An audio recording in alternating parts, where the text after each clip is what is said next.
अस्सलाम वालेकुम। सबसे पहले तो वेलकम करता हूँ आपको अपने इस यूट्यूब चैनल में। मेरा नाम है रऊफ़ काज़ी और सक्सेस यूट्यूब चैनल के साथ आप सबकी खिदमत में हाज़िर हूँ। आज काफ़ी दिनों के बाद वीडियो बनाई जा रही है बवजह मेरी कुछ चंद मसरूफ़ियात थी लाइफ़ में, तो मैं वीडियो नहीं अपलोड कर पाया, यूट्यूब पर कंसिस्टेंसी का नहीं कर पाया। तो लेकिन अब से इंशाल्लाह दोबारा से आज से आप जो लेक्चर्स अपलोड करूँगा, कोशिश करूँगा कि डेली बेसिस पर आपके साथ हमारी इंटरेक्शन हो, यानी डेली आपको मेरे लेक्चर्स मिलें आपके नोटिफ़िकेशन बार में। तो इंशाल्लाह तो क्योंकि काफ़ी दिनों के बाद वीडियो बनाई जा रही है, तो मेरे ज़हन में ख़्याल आया कि कुछ ऐसा कंटेंट आप सबके लिए लाया जाए, जो आपके लिए इंटरेस्टिंग और आपके लिए हेल्पफुल भी बहुत ज़्यादा होना चाहिए। तो जब मैंने इस चीज़ के ऊपर अपने ज़हन पे ज़ोर डाला, तो मेरे ज़हन में बात है कि इंसान जब अपनी ज़िंदगी में या कुछ भी चेंजिंग या कुछ नया महसूस करता है, तो वो उसके लिए ज़्यादा इंटरेस्टिंग होता है। तो जो आज का लेक्चर है, वो बिल्कुल आपके लिए इसी टाइप का है। तो आज मैं आपके लिए कुछ अल्टरनेटिव लेके आया हूँ, जो आप काफ़ी ज़्यादा आपके लिए हेल्पफुल होगा और आपके लिए इम्प्रेसिव होगा इंशाल्लाह। तो एक जैसे हमारा चैनल है इंग्लिश के बारे में, मैं आपको इंग्लिश सिखाता हूँ यहाँ पे, तो उसी को लेके चलेंगे साथ में। हमने देखा होगा जैसे बिगिनर्स होते हैं इंग्लिश लर्निंग के, जो या फिर नेटिव स्पीकर्स जो होते हैं, वो डेली लाइफ में एक वर्ड है अमेजिंग। इससे काफ़ी सारा पाला पड़ता है हमारा। यानी कोई चीज़ हमें अच्छी लगती है तो हम क्या कहते हैं, दिस इज़ अमेजिंग। या किसी खाने का टेस्ट अच्छा लगता है तो I mean the curry was amazing, you are looking amazing, your bike is amazing, your dress is amazing. यानी अमेजिंग एक ऐसा लफ्ज़ है जो हम डेली लाइफ में काफ़ी बार इस्तेमाल करते हैं। तो आज हम क्या पढ़ने वाले हैं कि अमेजिंग को अगर हम बार-बार यानी एक वर्ड को बोलेंगे तो हम ज़्यादा उकता जाते होंगे शायद। तो अमेजिंग की जगह क्या कौन-कौन से ऐसे अल्फाज होंगे जो मुख्तलिफ सिचुएशंस में हम इस्तेमाल करेंगे, जो ज़्यादा सूटेबल और इंटरेस्टिंग हो हमारे सबके लिए, जिससे हम उकताएँगे नहीं इंशाल्लाह। तो आज की जो लेक्चर है वो आपको इसी चीज़ के बारे में रोशनी डालेगा। तो पहला जो वर्ड आपके लिए लाया हूँ वो वर्ड है डिलेक्टेबल। डिलेक्टेबल। तो इस लफ़्ज़ का अमेजिंग से क्या ताल्लुक है और अमेजिंग की जगह पर हम इसको कहाँ यूज़ करेंगे, क्यों यूज़ करेंगे, ये आपको बताने की कोशिश कर रहा हूँ। देखिए हमारे घर में कुछ पकता है रोज़ाना ज़ाहिर है, या कहीं हम पकी हुई कोई चीज़ खाते हैं तो उसका हमें टेस्ट अच्छा लगता है, तो हम क्या बोलते हैं, अमेज़िंग। तो आइंदा से आपने उसके लिए अमेज़िंग नहीं बोलना, आपने उसकी जगह बोलना है डिलेक्टेबल, यानी उसको आप एप्रिशिएट कर रहे हो जो पका हुआ है। याद रखें ये एक मखसूस पकी हुई चीज़ों के लिए, जो खाना पकाना, स्वीट्स पकी हुई है, करी पकी हुई है पाकिस्तानी या इंडियन, तो बहुत ज़्यादा मशहूर है। तो अगर हमारे घर में कुछ अच्छा पक गया तो हमने अब से उसके बारे में कॉम्प्लीमेंट जो है अमेज़िंग में नहीं देना, आपने डिलेक्टेबल। करी was delectable, sweets were delectable, कुछ भी पका हुआ है, ठीक है? यानी cookies you baked were delectable, ठीक है? तो डिलेक्टेबल का मतलब ये है कि उसका कॉम्प्लीमेंट दे रहे हैं हम उस चीज़ को। उस अमेज़िंग लफ़्ज़ जो हम हर जगह यूज़ करते हैं, तो वो गलत है। मतलब गलत तो हम नहीं कह सकते, लेकिन वो थोड़ा-सा ऑड हो जाता है कि बार-बार एक ही चीज़ को हम रिपीट कर रहे हैं। तो वो हमारे लिए थोड़ा-सा वो ये नॉन प्रोफेशनल सा टाइप सा हो जाता है। तो हम सिचुएशंस के हिसाब से अपने सही करेक्ट वर्ड जब यूज़ करेंगे, तो हम ज़्यादा प्रोफेशनल नज़र आएँगे इंग्लिश बोलने में। तो ज़ाहिर है जब कुछ अब आप नेक्स्ट इस वीडियो को देखने के बाद, जब आप कुछ खाना पकाने वाली जो पकी हुई चीज़ होगी जो आपके सामने आएगी और आप उसको खाएँगे, तो उसको जब आप कॉम्प्लीमेंट देना चाहेंगे, तो आपने अमेज़िंग की जगह डिलेक्टेबल बोलने की कोशिश करनी है, ठीक है? अब आपको मैं समझाने की कोशिश कर रहा हूँ, इसको याद करने में आपको मदद मिलेगी। एक वर्ड हमने पढ़ा होगा डिलीशियस। ये लाज़मी आपने पढ़ा होगा। डिलीशियस का मतलब कि लज़ीज़, और डिलेक्टेबल का क्या मतलब है, यानी इसके अंदर वो एबिलिटी है, काबिलियत है डिलीशियस की। यानी ये लज़ीज़ से ही यानी ये ताल्लुक रखने वाला लफ़्ज़ है। तो मैं आपको सिर्फ़ याद कराने के लिए हिंट दे रहा हूँ कि ये लफ़्ज़ डिलीशियस से आया है, ठीक है? उसका माख़ज़ है। तो अगला वर्ड आपके लिए कौन-सा लाया हूँ, वो है रिजुविनेटिंग। कौन-सा? रिजुविनेटिंग। तो इसका अमेजिंग से के साथ क्या ताल्लुक है, या उसकी जगह पर हम इसको क्यों रिप्लेस कर रहे हैं, इसका क्या फ़ायदा है, वो आपको बताने की कोशिश कर रहा हूँ। देखें जब हम यानी एक पूरा वीकेंड हमने काम किया, एक पूरा हफ़्ता काम किया या पूरा महीना काम किया, और काम करने के बाद थोड़ा-सा हमने रिफ्रेश महसूस किया, अपने आप को रिफ्रेशिंग सा महसूस किया, तो हम उसके बाद बोलते हैं ना, I am feeling amazing today. कुछ हार्ड वर्क किया आपने, हार्ड वर्क के बाद जब आप थकावट के बाद जब आप कहीं से मसाज करवा के आते हो, स्पा में जाते हो, स्पास में, तो वहाँ उसके बाद आप क्या करते हो, आई एम फीलिंग अमेजिंग, ऐसा बोलते हो ना आप, यानी उस आपके बाद बड़ा अच्छा आपको महसूस होता है। तो उस रिफ्रेशमेंट को अगर आपने अमेजिंग की जगह रिप्लेस करना हो, तो बेस्ट ऑप्शन आपके लिए क्या है, रिजुविनेटिंग का। रिजुविनेटिंग का मतलब क्या होता है कि हम दोबारा अपने आप को एनर्जिक और यंग महसूस करते हैं। ज़ाहिर है इंसान अपने आप को एनर्जिक और यंग दोबारा से तब महसूस करता है जब हम रिफ्रेश होते हैं। तो रिफ्रेश हम कब होते हैं, जब हम किसी हार्ड वर्क से अचानक अपने यानी रिफ्रेशमेंट के ज़ोन में आ जाते हैं, यानी सुकून की हालत में आ जाते हैं, माइंड हमारा रिलैक्स हो जाता है, तब हम अपने आप को क्या महसूस करते हैं कि हम अपने यानी रिफ्रेश हो गए हैं। तो अगली जो सिचुएशन है हमारी, जब हम रिफ्रेश हो जाते हैं, तो हमारी जो इंग्लिश की वोकैब्युलरी है, हमारे अंदर सिर्फ अमेजिंग का वर्ड है, तो हम बताते हैं फीलिंग अमेजिंग। अब अमेजिंग मतलब यूज़ तो कर लिया, लेकिन थोड़ा ऑड हो यार, मतलब ना तो नहीं बार-बार यूज़ करना चाहिए मेरे ख्याल। तो उसके लिए अब बेहतरीन ऑप्शन आपके लिए क्या है कि rejuvenating, I am feeling rejuvenating. और जब आप रिजुविनेटिंग का वर्ड यूज करोगे तो उसके लिए कंफ्यूजन नहीं रहेगी कि आप क्यों यानी यूज कर रहे हो उस अगले बंदे की समझने के लिए, कि वो जाहिर है वो समझ जाएगा कि बंदा अब रिलैक्स फील कर रहा है, रिफ्रेश फील कर रहा है। लेकिन जब अमेजिंग यूज करते हैं तो आप कंफ्यूजन हो जाती है कि आया कि ये बंदा किसके लिए खुश है। ठीक है, तो मेरी बात समझिए जरा, रिजुविनेटिंग यूज करिए अपनी रोजमर्रा लाइफ। इसके बाद आपके लिए एक प्यारा सा वर्ड लेके आया हूँ, ग्रिपिंग। ग्रिपिंग, अब ग्रिपिंग का क्या मतलब है और इसका अमेजिंग के साथ क्या ताल्लुक है, हम अमेजिंग की जगह पर ग्रिपिंग को क्यों यूज करेंगे, कितना दूर दूर से ताल्लुक नहीं नजर आ रहा अमेजिंग या फिर ग्रिपिंग। तो आपको बताने की कोशिश कर रहा हूँ, जैसे हमारे सामने कोई ऐसा शख्स आ जाए जो हमारे लिए बहुत ज्यादा अट्रैक्टिव साबित हो, हम उसके लिए तरफ यानी माइल कर रहे हो खुद को, तो यानी वो हमको अपनी तरफ माइल कर रहा हो, तो हम उसके लिए क्या कहते हैं, अमेजिंग। तो क्या है कि हमारी वोकैबुलरी इतनी नहीं है कि हम उसके लिए सही वर्ड बोल रहे हो, तो उसके लिए क्या है, हम अगर हम ग्रिपिंग यूज करें, she is gripping, she is अक्सर यानी फीमेल्स ही आपको ग्रिपिंग मेरे ख्याल है फील करवाती होंगी, तो मैं इसीलिए यूज कर रहा हूँ, अदरवाइज मेंस भी होते हैं काफी सारे। तो बहरहाल वो एक अलग टॉपिक है। तो ग्रिपिंग हम यहाँ यूज करेंगे जहाँ हम अट्रैक्टिव फील कर रहे हैं किसी के सामने। फॉर एग्जांपल आपके सामने कोई शख्स गुजर गया जो आपके लिए बहुत ज्यादा यानी आपकी नजरें टिकी हुई हैं उसके ऊपर, तो आपको कहते हैं शी इज लुकिंग ग्रिपिंग या she is so much gripping, Rauf has a gripping bike, या Rauf has a gripping personality, I don't know it is or not, but by the way मतलब आपको बताने की कोशिश इसलिए कर रहा हूँ बार बार, मैं इसको रिपीट करके एग्जांपल्स इसलिए दे रहा हूँ ताकि आपको आसानी हो समझने के लिए हर तरह के एस्पेक्ट्स में। तो यानी कुछ कोई बाइक आपको अच्छी लगी तो अट्रैक्टिव हुई तो आपके अमेजिंग यूज, अब एनीमोर नहीं यूज करना आपने, ठीक है, यानी शी इज लुकिंग अमेजिंग। तो अमेजिंग का मतलब भी ठीक है, साफ हो जाता है, लेकिन अगर हम ग्रिपिंग यूज करेंगे तो उससे बिल्कुल क्लियर हो जाता है कि वो अट्रैक्टिव है। ओके, आप एडजेक्टिव भी यूज कर सकते हो, बाय द वे मैंने एडजेक्टिव यूज करी इसके तरह। तो लेकिन जो ग्रिपिंग है ना, ग्रिपिंग का अपना ही मजा है, जब बोलते होंगे आप, जब आप बोलेंगे, ठीक है, तो this room is gripping, the company has a gripping, word है हमारा टॉप नॉच, टॉप नॉच।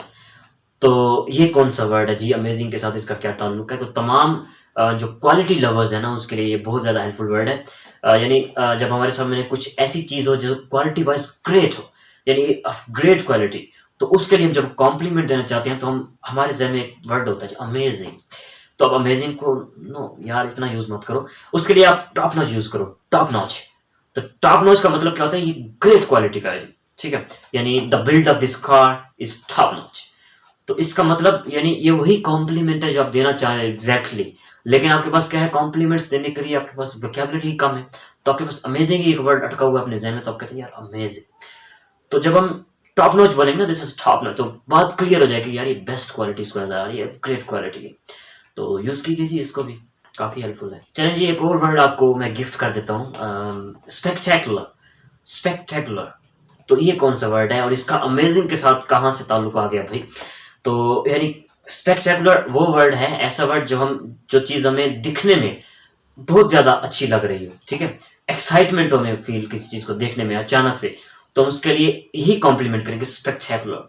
देखिए, यानी किसी का घर है तो अगर हम उसको घर को देखने के बाद हमें एकदम यानी एक बहुत अच्छा फील हुआ, एक्साइटेड फील हुआ, तो हम कहेंगे दिस इज स्पेक्टेकुलर, ठीक है। यानी मैं आपको एग्जांपल्स के साथ समझाने की कोशिश करता हूँ। The view from my apartment is spectacular, the view in front of my home is spectacular, या फिर the view of this office, the view from this office spectacular.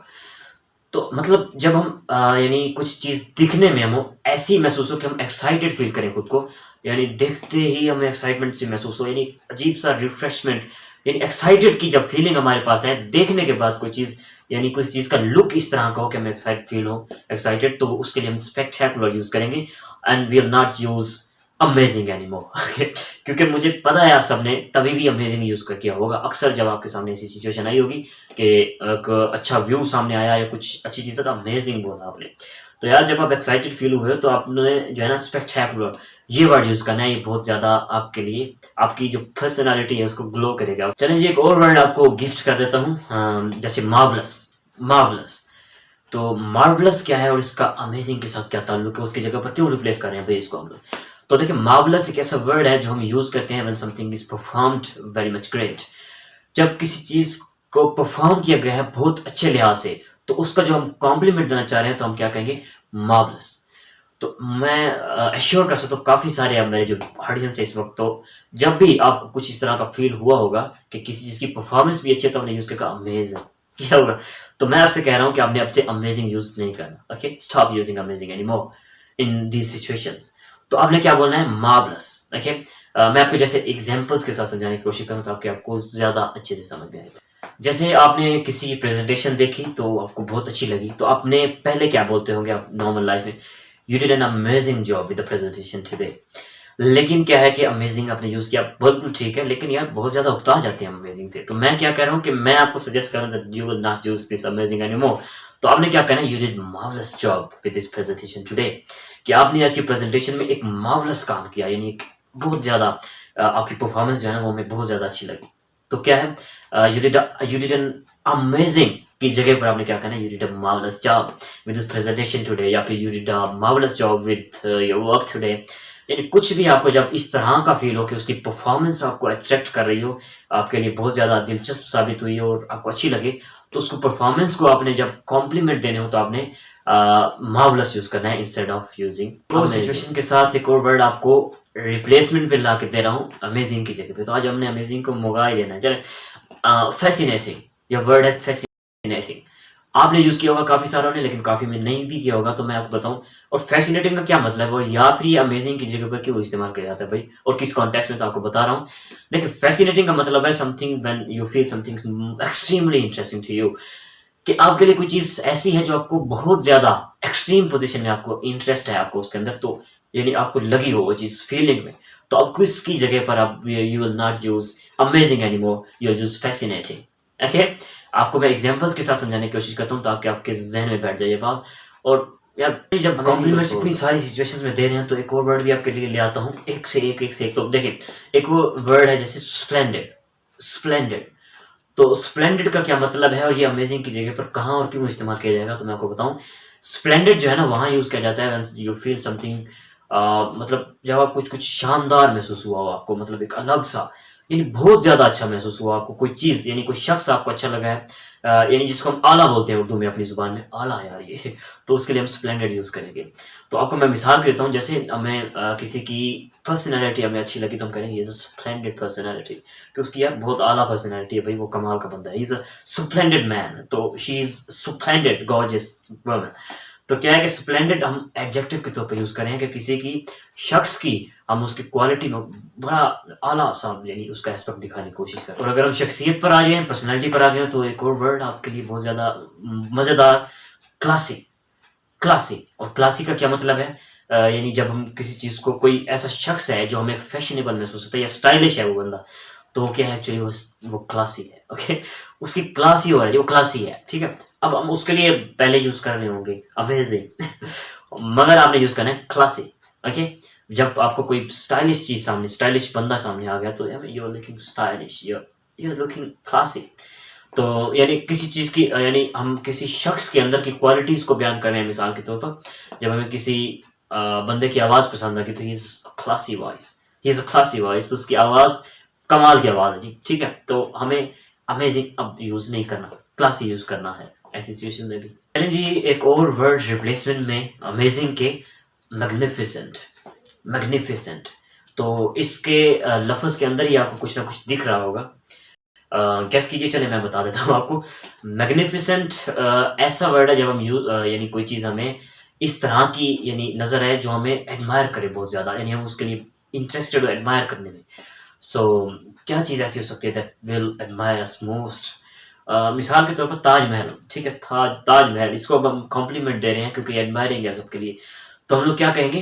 I mean Taj Mahal is magnificent. Okay, तो यानी अगर हम, हमारे जहन में कोई और चीजें भी हो सकती है जो मैग्निफिसेंट हो हमारे सबके लिए, तो मैग्निफिसेंट क्या हो सकती है? जिसके लिए हम एडमायर करें बहुत ज्यादा, जो हमारे लिए बहुत ज्यादा अच्छी हो, तो यानी you have a magnificent home, ठीक है, you have a magnificent bike, you have a magnificent car। एक और वर्ड जो बहुत ज्यादा आप यूज करते हैं ऑलमोस्ट पहले से, इम्प्रेसिव।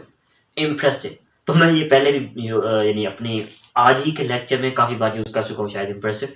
तो इम्प्रेसिव का मतलब काफियों को पता होगा, जिनको पता नहीं है उनको बता रहा हूँ कि इम्प्रेसिव का मतलब है दिलकश, यानी कि ये भी इंटरेस्टिंग भी है, लेकिन अमेजिंग के दोबारा से हम रिप्लेसमेंट में ला रहे हैं इसको। जैसे किसी की को मिसाल के साथ समझाने की कोशिश करूंगा ताकि आपको ज्यादा अच्छे से समझ में आए। जैसे हम किसी की स्किल्स हमें बहुत ज़्यादा अच्छी लग रही है, यानी वो स्किलफुल काफ़ी ज़्यादा, तो हम कहेंगे यू हैव इम्प्रेसिव स्किल्स। तो किसी को हम इस तरह से यानी कॉम्प्लीमेंट्स देना चाह रहे हैं उसकी स्किल्स के मुताबिक, या फिर कुछ भी आपको दिलकश नज़र आ रहा हो, अट्रैक्टिव नज़र आ रहा हो, तो अट्रैक्टिव भी एक चीज़ है, आप यूज़ कर सकते हो। तो इम्प्रेसिव आप यूज़ कर सकते हैं, इम्प्रेस कर रही हो जो चीज़ आपको आपको माइल कर रही हो, then you use impressive. Okay, you have impressive personality, she is impressive, she has an impressive bike, you have impressive pen. चलिए, जब हमने इम्प्रेसिव को अब शामिल कर लिया अपने लेक्चर में, तो अब एक और वर्ड है जो आई थिंक जो होना चाहिए था, इनक्रेडिबल। इनक्रेडिबल, ये काफ़ी सारे लोगों को पता होगा, बट काफ़ी सारों को नहीं भी पता होगा, तो उनके लिए ये भी हम इम्प्रेसिव अमेजिंग की जगह पर यूज़ कर रहे हैं, उसके रिप्लेसमेंट में यूज़ कर रहे हैं। तो इनक्रेडिबल इसका मतलब क्या है, मैं आपको समझाने की कोशिश करता हूँ। देखिए, इनक्रेडिबल का मतलब होता है when something is so difficult to believe, यानी something is so beautiful that is difficult to believe, यानी कुछ इस तरह की चीज़ है जो इतनी आला है, यानी उसका मुकाम आला है, बट हमें यार यकीन यार इतनी अच्छी, यार जब हम किसी चीज़, हमारी फीलिंग जैसे होती है कि हमें यकीन ही नहीं आ रहा यार, तो ऐसी सिचुएशन में जो ऐसी चीज़ें होती है उसके लिए एक कॉम्प्लीमेंट यूज़ करेंगे, इनक्रेडिबल। मुझे यकीन ही नहीं हो रहा कि यार इतना कमाल का बंदा इतना अच्छा, यकीन ही नहीं हो रहा, तो उसके लिए आप इंग्लिश में बोले इनक्रेडिबल, यार इनक्रेडिबल। तो जैसे किसी की शख्सियत इस तरह की है कि यार इतनी अच्छी है कि किसी को ऐसे आसानी से यकीन नहीं आएगा, कितना कितना ज़्यादा। तो इसी तरह की जब ये फीलिंग हो ना, तो आपने करना है incredible, she has incredible personality. तो चलिए एक और, आई थिंक दैट आप थक गए होंगे, तो ऑलमोस्ट काफ़ी सारे अल्फाज हैं यार जो मैंने बोल दिए आपको इसी लेक्चर के दौरान, because I wanted something change in this topic today. आज की वीडियो में मैं कुछ ऐसा चीज़ लाना चाह रहा था जो आप सबके लिए चेंजिंग सा हो, या कुछ इनकलाब हो, ताकि आप सबके इंटरेस्ट दोबारा से कायम हो। तो मेरा ख्याल है ये वीडियो काफ़ी है उसके लिए यार, मतलब मैंने अमेजिंग को तो बोल ही दिया सारा, almost I think 14 to 15 words तो मैंने यूज़ किए इसी लेक्चर में। तो आपने क्या करना है, ड्यूटी है आपकी सबकी कि आपने, हर बंदे ने ना ऑलमोस्ट 15-16 तो या फिर 17 ऑलमोस्ट हमने यूज़ किए हैं वर्ड्स, तो उनको क्या करना है, अपने हर बंदे ने एक-एक जो है ना वर्ड का सेंटेंस बना के कमेंट बॉक्स में बताना है। और आपने एक और काम भी करना है, that you will tell me that which kind of content you want by me, आपको किस तरह के कंटेंट चाहिए मुझसे, भाई वो बताओ, ताकि मैं नेक्स्ट वीडियोस में आपको उसी तरह का कंटेंट लेके आ सकूं आप सबके लिए। तो यार मैंने एक्सपेरिमेंट किया अपने इसी चैनल के ऊपर कि मैंने चंद पहले जो मैंने वीडियोस बनाई तमाम मैंने अपनी इसी मादरी ज़ुबान उर्दू ज़ुबान में बोली, कौमी ज़ुबान में। तो फिर मेरी जो वीडियो है वो कहीं अब्रॉड जाने लगी, यानी मेरी जो ऑडियंस है, हालांकि व्यूअर्स इतने नहीं होते, but most of my viewers are from abroad I think. तो उनके लिए फिर मैंने क्या किया, अपने लेक्चर जो है ना इंग्लिश में रिकॉर्ड करने शुरू कर दिए, जो मैंने 4-5 बनाए रिसेंटली। फिर मैंने महसूस किया जब मैं उस तरह के लेक्चर्स रिकॉर्ड करता हूँ, तो क्या है कि पाकिस्तान की जो ऑडियंस है वो कम हो जाती है। तो मेरे जहन में एक आइडिया है that I will make 2 videos for a same topic. एक वीडियो होगी उर्दू लैंग्वेज में, एक वीडियो होगी इंग्लिश लैंग्वेज में। जो उर्दू वाले होंगे, जो ज़्यादा यानी अपने आप को आसान महसूस करेंगे उर्दू और हिंदी वाले, तो वो अपने इस तरह के यानी उसी सेम टॉपिक को मैं चाह रहा हूँ 2 फॉर्मेट्स में कर दूँ। तो मुझे आपने क्या करना है, उसके बारे में सजेशन देनी है कि आपको कैसा लग रहा है ये आइडिया। सारे काम में एक चीज़ तो भूल गए, that is very important for all of you, that you should subscribe my channel. आपने मेरे चैनल को अभी सब्सक्राइब करना है। मुझे पता है काफ़ी सारे लोगों ने नहीं किया, तो आपने क्या करना है, अभी प्रेस करना है रेड बटन को जो कहलाता है सब्सक्राइब, और उसके साथ एक घंटी लगी होती है, उसके साथ ऑल का नोटिफिकेशन ऑन कर दें, ताकि आपको मेरी जो न्यू वीडियोज़ है आपके कमेंट अपने इनबॉक्स में, आपके नोटिफिकेशन बार में जल्द से जल्द है, और आप मेरे साथ दोबारा से मिलने का मौका मिले आपको। और एक चीज़ आपने बतानी है कि how I am looking today after a long time we are on YouTube. बाकी इंशाल्लाह आपके साथ नेक्स्ट वीडियोज़ में मुलाकात होगी। I think bye for now, stay blessed, अल्लाह हाफिज़।